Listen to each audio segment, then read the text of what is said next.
ओम श्री गणेशाय नमः। माँ भगवती के पावन चरणों में मेरा कोटि कोटि नमन। श्रद्धेय गुरु जी के पावन चरणों में मेरा सादर प्रणाम।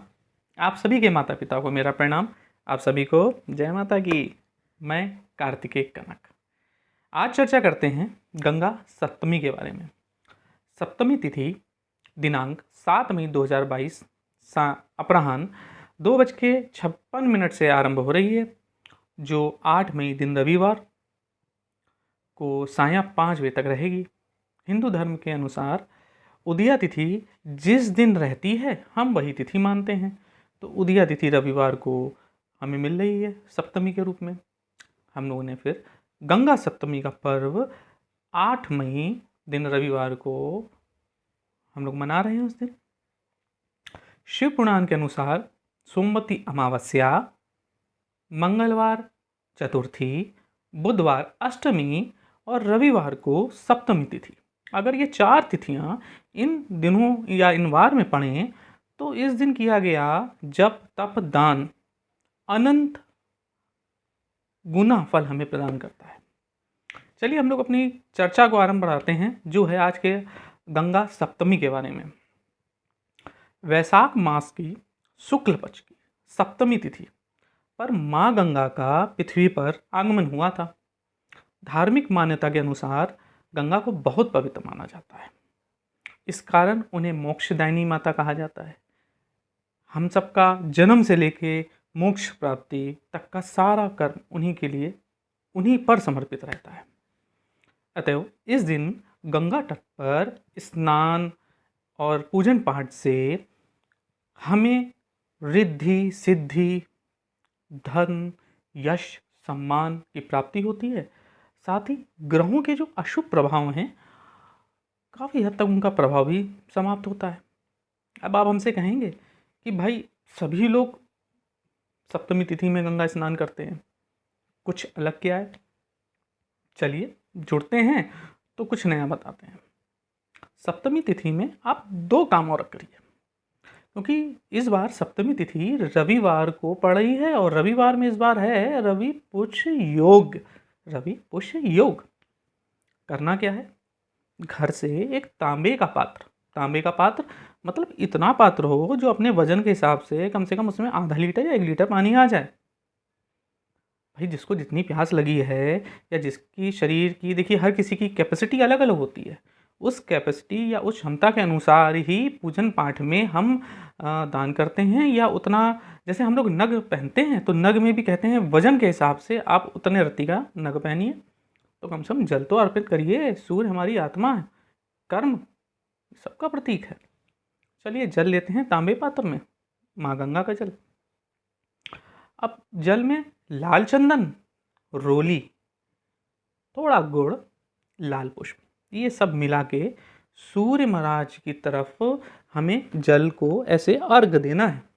जल का डायरेक्शन हमारे सिर से ऊपर होते हुए नीचे की ओर आए और नजरें जो हैं वो सूर्य महाराज की तरफ हों। मंत्र का जाप करना है, ओम घणी सूर्याय नमः। एक बार फिर से बोलता हूँ, ओम घणी सूर्याय नमः। मंत्र पढ़ते हुए जल को अर्पित करिए। आप पाएंगे जो सूर्य महाराज से रेस उस जल को भेजते हुए आपके शरीर पे जा रही है, वो आपके अंदर सकारात्मक ऊर्जाओं का संचार करेगी। आप इसको लगातार करिए, देखिए आप स्वस्थ होते हैं और काम में आप सफल होंगे। उसके बाद सूर्य महाराज को आप दीपदान करें। दीपदान करने के बाद माँ गंगा जी की जरूर आरती करिए। अब इसके बाद हमें दूसरा काम क्या करना है? जहां भी माँ गंगा का निवास होगा वहां पर एक शिवालय जरूर होगा। क्यों? क्योंकि जो माँ गंगा धरती पे आई हैं, ये तो बाबा हमारे जो भोले हैं उन्हीं की जटाओं के माध्यम से तो धरती पे आई हैं। तो आपने उनको नहीं पूछा हमारे बाबा को, तो आपकी पूजन कैसे पूरा माना जाएगा? चलिए गंगा जल लेते हैं थोड़ा सा पात्र में। श्रद्धा अनुसार कुछ बेलपत्र ले लीजिए, कुछ पुष्प ले लीजिए, प्रसाद ले लीजिए।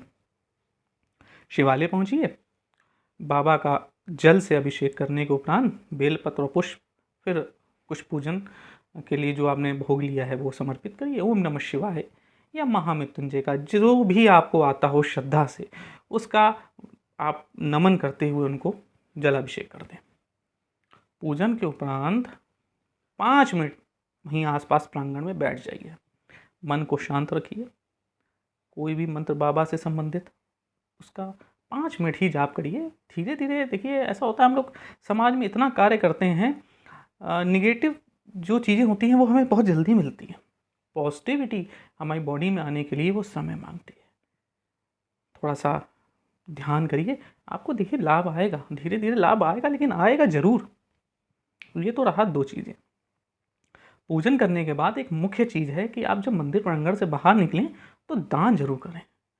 लेकिन एक निवेदन करना चाह रहा हूँ, जैसे दुनिया दान कर रही है, समोसा ले लिया, कचौड़ी ले ली जल्दीबाजी में, और बिस्कुट ले लिया, देखा एक आदमी के पास वो पहले ही से खूब सारा दान लेके बैठा, उसी को दे दिया। मैं ये नहीं कहता कि उसकी ज़रूरतें नहीं है आगे भविष्य को लेके, या आज उसे मिल गया दान कल नहीं मिलेगा, लेकिन जब आप दान करें तो दान का कृपया एक मापदंड है दान का। कभी एक दूसरा वीडियो बनाएंगे, उसमें दान की हम परिभाषा कहेंगे, लेकिन आपको अब नज़रें घुमाइए, आपको पता चल जाएगा कि कौन ज़रूरतमंद है जिसको आपको दान देना है। पैसा तो बिल्कुल दान के रूप में मत दीजिए, उसका आज के समय में बहुत दुरुपयोग हो रहा है। जो चाहें, कोई गरीब कन्या आपको दिख जाए, आपको लगे ये पढ़ रही है, कुछ किताबें संबंधित दान कर सकते हैं, लेकिन दान वैसा करें जिससे आपको 2 दिन ना सोचना पड़े। भाई हर किसी की सामर्थ्य अलग अनुसार है, आचार्यों ने कह दिया, पंडितों ने कह दिया दान करना है, आपने तुरंत 200 रुपये या 500 रुपये अपने खर्च कर दिए, फिर 2 दिन तक आप सोच रहे हैं, अरे दान कर दिया, 500 का दान कर दिया, 200 रुपये का दान कर दिया। भैया जीवन जीने के लिए बहुत सारी चीज़ों का ध्यान रखना आवश्यक है। ये नहीं दान कर दिया इस हाथ से कीजिए, इस हाथ को पता ना चले कि आपने क्या दान कर दिया। आप सत्कर्म कमा रहे हैं, इसको मत सोचिए। अरे इसलिए जो समझ में आए, 10 रुपये, 20 रुपये, 50 रुपये, जो समझ में आए, 1 दर्जन केला, एक एक केला सबको बांट दिया, पशु पक्षी हैं उनको कुछ खिला दिया, दान कर दिया आपने, ये करिए। अब हम एक बात पे और चर्चा करना चाहेंगे कि मैंने कई लोगों से इस बारे में चर्चा करी है, वो सब एक बात बोलते हैं, अरे भाई हम बहुत पूजा करते हैं लेकिन हमें उस पूजा के अनुसार फल नहीं मिलता, तो क्या हमारी उस पूजा में क्या क्वेश्चन मार्क, क्या कुछ गलती है? चलिए थोड़ा चर्चा कर लेते हैं उस बारे में। एक बात कहना चाह रहा हूँ कि हम जब किसी के घर में जाते हैं तो आने से पहले, उस घर में प्रवेश करने से पहले हम एक बार उसकी अनुमति ले लेते हैं। हम माँ गंगा के तट पर स्नान करने जा रहे हैं, हमने मैया से अनुमति ली, अरे कम से कम जा रहे हैं, एक सादर नमन करें, गंगा जल को माथे में लगाएं, फिर उनके आंचल पे जाएं। ये पहला पॉइंट है। दूसरा, जब हम स्नान करने जाते हैं तो मैंने प्रायः देखा है कि पूरे परिवार के साथ गए और यहाँ से जल उठाया उनको मारा, यहाँ से जल तट से उठाया उनको फेंका, खेल रहे हैं। अरे भाई, आप, कहा जाता है ना कि गंगा में स्नान करने से आपके जो पाप होते हैं, नेगेटिव एनर्जी होती है, उस जल से के रूप में निकल जाती है, आपको सकारात्मक ऊर्जा मिल जाती है। आप ऊर्जा लेने जा रहे हैं कि खेलने जा रहे हैं, पहले निर्धारित कर लीजिए। खेलना है तो किसी और दिन पे खेल लीजिए। अच्छी तिथियों पे मन को एकाग्र करके स्नान करिए, आप भी करिए, परिवार में बच्चे हैं या जिनको आप उचित समझ सकते हैं उनको स्नान कराइए। स्नान करते समय माँ गायत्री का थोड़ा ध्यान कर लें तो और आनंद आ जाएगा। गायत्री मंत्र, ओम भूर्भुवस्वः तत्सवितुर्वरेण्यं भर्गो देवस्य धीमहि धियो यो नः प्रचोदयात्। आप करिए 5 मिनट, 5 मिनट नहीं 1 मिनट करिए। अरे 1 डुबकी लगाइए बस, पर्याप्त है, ज़्यादा नहीं। ज़्यादा करने में आजकल में बहुत दिक्कतें होती हैं। उतना पूजन पाठ करा करिए जिसमें मन शांत रहे। ये ना हो कि माला जप रहे हैं, नज़रें कहीं भ्रमित हो रही हैं। सकारात्मकता बढ़ानी है, मैं कभी नकारात्मक बढ़ाने के पक्ष में नहीं रहता। बाकी अगर कोई मुझसे त्रुटि हुई हो, मैं हर वीडियो में कहता हूँ मुझे क्षमा करिए। जितना मुझे ज्ञान है मैं उसको आपके माध्यम से, इस सोशल मीडिया के माध्यम से मैं अर्पित करना चाहता हूँ, लेकिन करिए ज़रूर।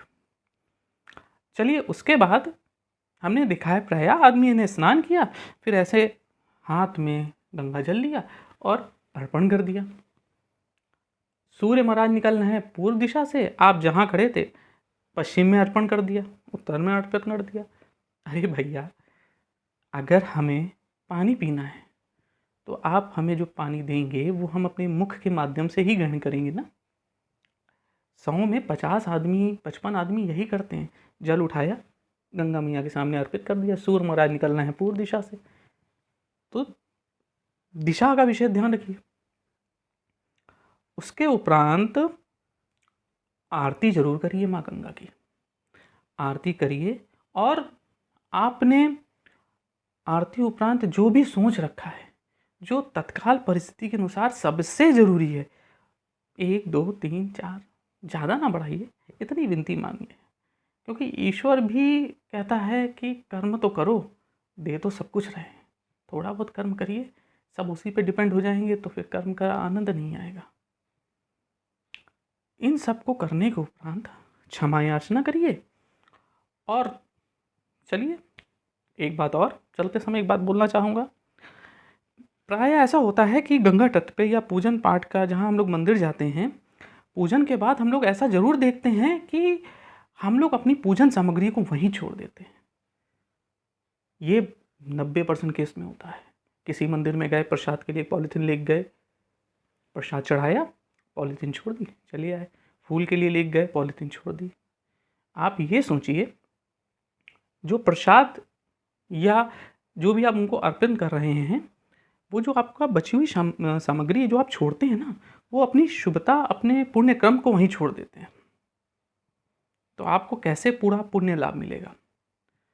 तो आप गंगा तट पे जब आप स्नान ध्यान करें, मेरे कहने से अनुसार एक थोड़ा सा बात मानिए, जो भी पॉलीथीन या पूजन पाठ का सामान छोड़ते हैं उसको कलेक्ट करिए, आपको शुभता पूरी मिलेगी। हो सकता है पड़ोसी, अगर आप उसको बता सकते हो, वैसे आजकल बताने पे थोड़ा सा बुरा मान जाते हैं, तो फिर भैया उनकी भी थोड़ी सी 2-3 पॉलीथीन हुई उठा के डस्टबिन में डाल दीजिए, उनकी भी शुभता आपको मिलेगी। और डस्टबिन में डालने का मतलब है, माननीय हमारे प्रधानमंत्री साहब स्वच्छ भारत अभियान के तहत उन्होंने गंगा तट के लिए सफाई अभियान बहुत अच्छे स्तर पर आरंभ किया है।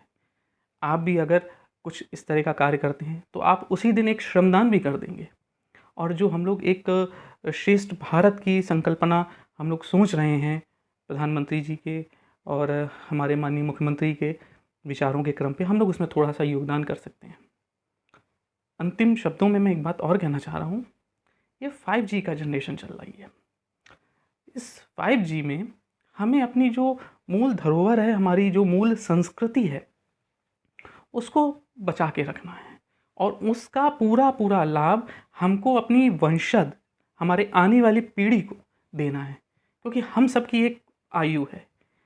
हमारे वंशज जब आगे इस ब्रह्मांड में आएंगे या अभी हैं, हमारे बाद वही हमारे इस धरती पर कार्य करेंगे, तो कम से कम उन्हें हमारी सनातन संस्कृति के बारे में जानकारी तो हो कि हमारा जो श्रेष्ठ भारत है वो कितने वेद पुराण धर्म ग्रंथों से बना हुआ है। आजकल के बच्चे गायत्री मंत्र नहीं पढ़ पा रहे हैं। तो निवेदन आप सभी से करना चाहूँगा कि 5G की जनरेशन में आप सभी अपनी जो भारत की संस्कृति है उसको साथ लेके चलें। इस संस्कृति के उत्थान के लिए प्रचार प्रसार में जो भी आपसे योगदान हो पाए आप करें। हमारा जो ये ग्रुप है, प्रथम निर्णय ज्योतिष एवं शोध संस्थान, इसकी स्थापना हमने जन सेवा के परमात्म कार्य के लिए करी है। जुड़ते हैं इस सनातन संस्कृति के उत्थान के लिए, आपको आनंद आएगा। जुड़िए हमसे। जय माता की।